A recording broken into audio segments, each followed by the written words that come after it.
Paminsan-minsan ay napapaisip ba kayo kung kamusta na ang mga original cast ng popular at pinakaunang sumikat na Asian drama sa Pilipinas noon, ang Meteor Garden? Ano ang nangyari sa mga buhay nila at ano na ang ginagawa ngayon ng original na F4 at si Shanchai ng Taiwanese drama na ito? Para sa mga fan ng Asian drama sa Pilipinas, ang Meteor Garden ang drama series na nagsimula ng lahat. Pagkatapos ng mahabang panahon ng pamamayagpag ng mga Mexico novela sa Pilipinas at bago pa sumikat ang mga Korean drama sa Pilipinas at sa buong mundo ay nakatagpo ng bagong kagigiliwan ang mga Pilipino sa isang Asian drama mula sa bansang Taiwan. At dahil bago sa paningin ng mga Pilipino noon ay talaga namang kinagiliwan ito ng mga manonood lalo na ng mga batang 90s. Para sa mga hindi na ito inabutan, ang Meteor Garden ay isang Taiwanese drama series na hango sa isang Japanese manga na Hana Yoridango na nangangahulugang Boys Over Flowers. Ito ay tungkol sa isang mahirap at palaban na babae na nagngangalang Shanchai na nag-aaral sa isang elite na paaralan na pinaghaharian ng isang grupo ng mga mayayaman at maimpluwensyang mga estudyante na tinatawag na F4 o Flower 4. Sa kabila ng mga komplikadong pagtatagpo ng F4 at ni Shanchai ay napukaw ni Shanchai ang pansin ng leader ng F4 na si Dao Mingsu at humantong sa isang komplikadong love triangle sa pagitan nila Shanchai, Dao Mingsu at Wazilei. At nang dahil sa success ng Meteor Garden ay nagkaroon ng iba't ibang adaptation nito na gawa ng iba't ibang bansa. Noong 2005 ay lumabas ang Japanese live-action adaptation ng Hana Yoridango. Ang ilan sa mga gumanap dito ay sila Jun Matsumoto bilang Tsukasa Domyoji na siyang pinaka-Dao Mingsu ng adaptation na ito at si Mao Inoue bilang Chokushi Makino na siyang pinaka-Shanchai ng adaptation na ito.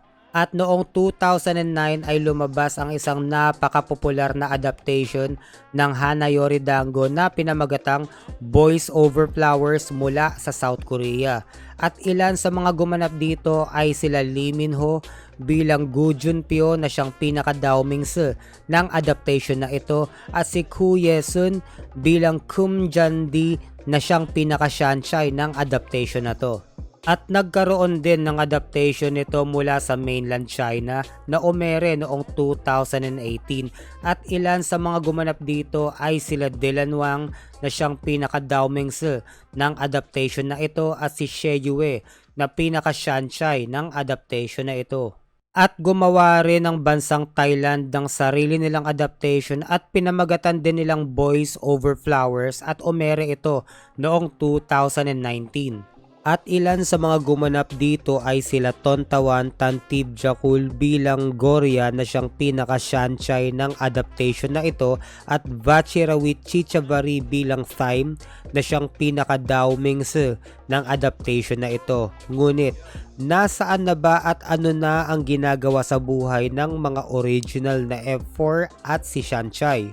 Maraming kababaihang Pilipino na sumubaybay sa Meteor Garden ay malamang nangarap na maging katulad ni Shanchai minsan sa kanilang buhay. Napukaw ni Shanchai hindi lang ang F4 kundi pati na rin ang puso ng mga manonood. Ngunit, nasaan na ba si Shanchai ngayon? Si Shanchai na nagngangalang Barbie Sue sa totoong buhay at sa panahon ng pagkagawa nitong video na to, ngayong 2024 si Barbie Sue ay 48 years old na. Siya ay ikinasal sa isang entrepreneur na nagngangalang Wang Xiaofei noong 2010 at 4 na araw bago ikasal si Barbie Sue kay Wang Xiaofei ay nakunan si Barbie Sue noong 2011. Bagamat sila ay ikinasal ngunit ang kanilang pagsasama ay hindi nagtagal. Hindi nagtagal ay natagpuan din ni Barbie Sue ang taong makakasama niya sa matagal na panahon sa katauhan ng matagal na niyang kaibigan, ang South Korean musician na si DJ Koo, at nananatiling maayos ang kanilang pagsasama hanggang sa ngayon. Noong 2018 naman ay sa kasamaang palad ay nakunan na naman si Barbie Sue. Noong 2021 ay inakusahan ni Barbie Sue ang kanyang dating asawa na si Wang Xiaofei na hindi nagbabayad ng alimony o hindi pagbibigay ng sustento. At isa pang kaso na isinampa ni Barbie Sue nang ipakita ni Wang Xiaofei ang muka ng kanilang mga anak sa social media na labag sa kanilang napagkasunduan. Ngayon ay talakayan naman natin ang naging buhay ni Ken Chu na mas kilala natin sa karakter na si Ximen ng F4.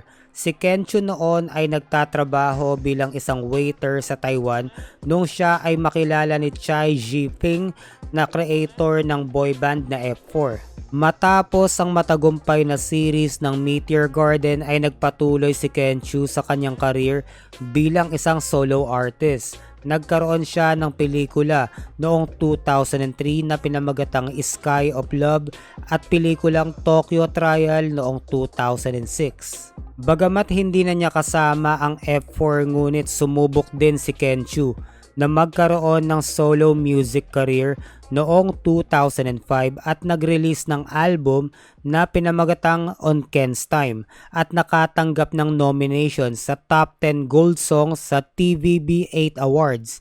Naglabas din si Ken Chu ng cookbook na Mei Wei Guanxi noong 2006. At dahil nga sa labis na pagtangkilik noon ng mga Pilipino sa F4 ay nagkaroon ng pelikula noon si Ken Chu dito sa Pilipinas na pinamagatang Batanes sa Dulo ng Walang Hanggan na kasama ang aktres na si Isa Calzado. Noong 2016, napansin ng mga tao ang pagtaas ng timbang ni Ken Chu na kalaunan ay ipinagtapat niya ang kanyang pinagdadaanang karamdaman na siyang dahilan kung bakit hindi sila nagkakaanak ng kanyang asawa na isang Chinese na actress na si Han Wenwen. Dumadanas ng sakit na fibromyalgia si Ken Chu, isang kondisyon na nagdudulot ng pananakit ng kalamnan at pagkapagod. At dahil dito ay hindi niya ginustong magkaanak sa kanyang asawa dahil sa pangamba na baka manahin ng mga magiging anak nila ang karamdamang ito.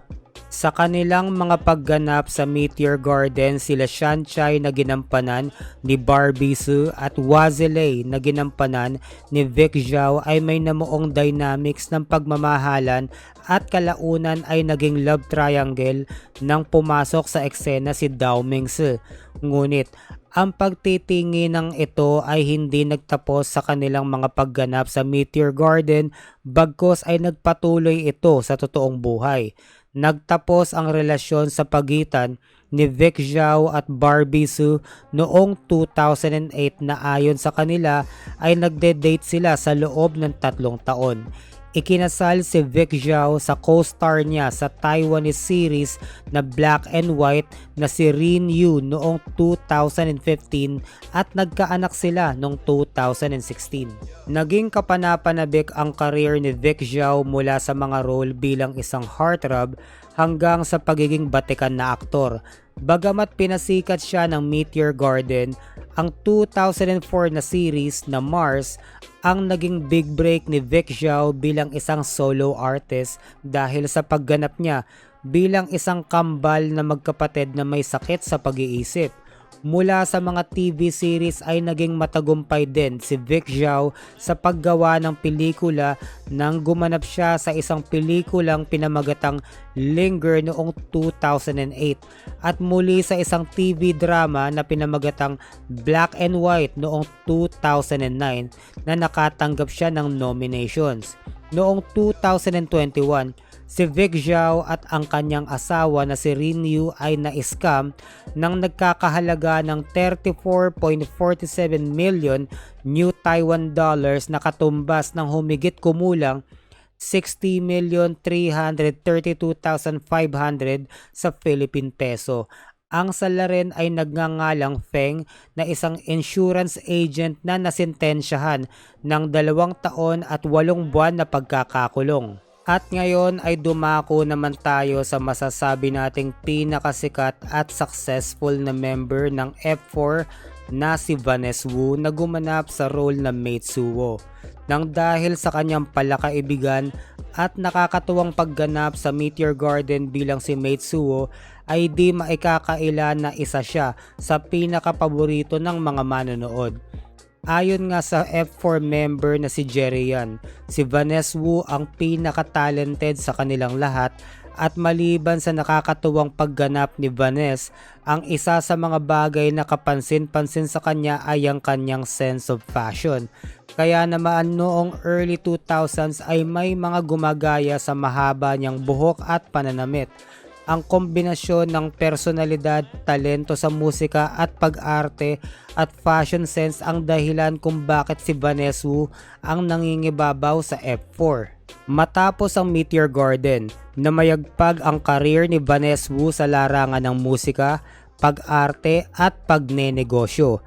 Nakatanggap siya ng pagkilala sa kanyang role bilang Ren Guangxi mula sa drama series na Autumn's Concerto noong 2009 at naging matagumpay sa larangan ng musika dahil sa mga singles niya na Only at I Don't Wanna Lose You.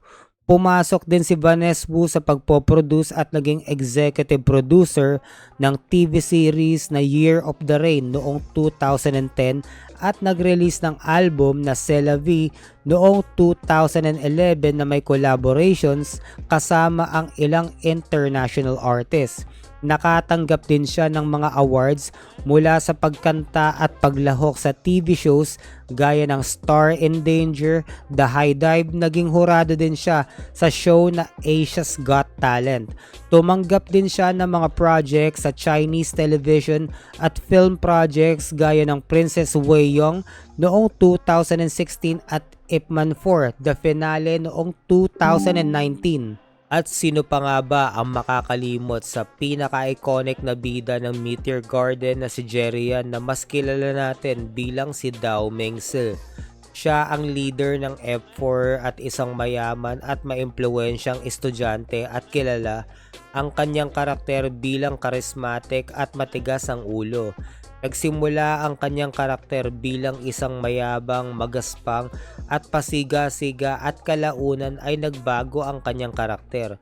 Nagkagusto si Dao Mengzi kay Shanchai at kalaunan ay namuo ang love triangle sa pagitan nila Shanchai, Dao Mengzi at Hua Zilei. Talaga namang hindi matatawaran ang kasikatan na natamo ni Jerry Yan at ng F4 sa Asia at bilang F4 ay nagkaroon pa sila ng mga albums. Namayagpag ang solo career ni Jerry Yan noong 2004 nang maglabas siya ng debut album niya na Jerry For You. Nagkaroon din siya ng mga pelikula gaya ng Magic Kitchen. Muli din siyang gumanap sa mga drama katulad ng The Hospital at Starlet at nakatanggap ng papuri sa musika at pag-arte. Naglabas dati ng pahayag ang mga F4 members na sila Jerry Yan at Vanessa Wu tungkol sa kung ano ang dahilan kung bakit na-disband ang F4. Ayon sa kanila, hindi kagaya ng ibang grupo na buo ang F4 para lamang sa series na Meteor Garden. Sa madaling sabi, wala sa plano ang gawin silang boy band. Kaya ang resulta noon ay hindi nila masyadong nakilala ang isa't isa at kung naging mas komportable sila sa isa't isa, naging maayos sana ang kanilang samahan. Sa kanilang grupo, hindi maiwasan ang magkaroon ng inggitan at noon ngang nabuwag ang grupo ay tila nakahinga pa sila ng maluwag. At noon ngang 2009 ay ganap na na-disband ang F4. Ang hindi nila maayos na samahan ay ugat sa kung paano nabuo ang grupo.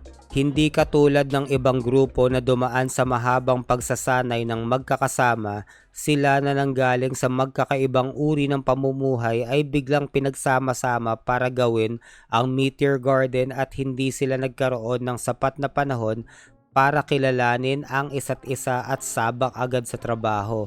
At dahil sa biglaang kasikatan ng F4 ay walang nakakaalam sa kanilang management kung paano mamahala ng isang napakasikat na boy band dahil nga wala naman ito sa orihinal na plano.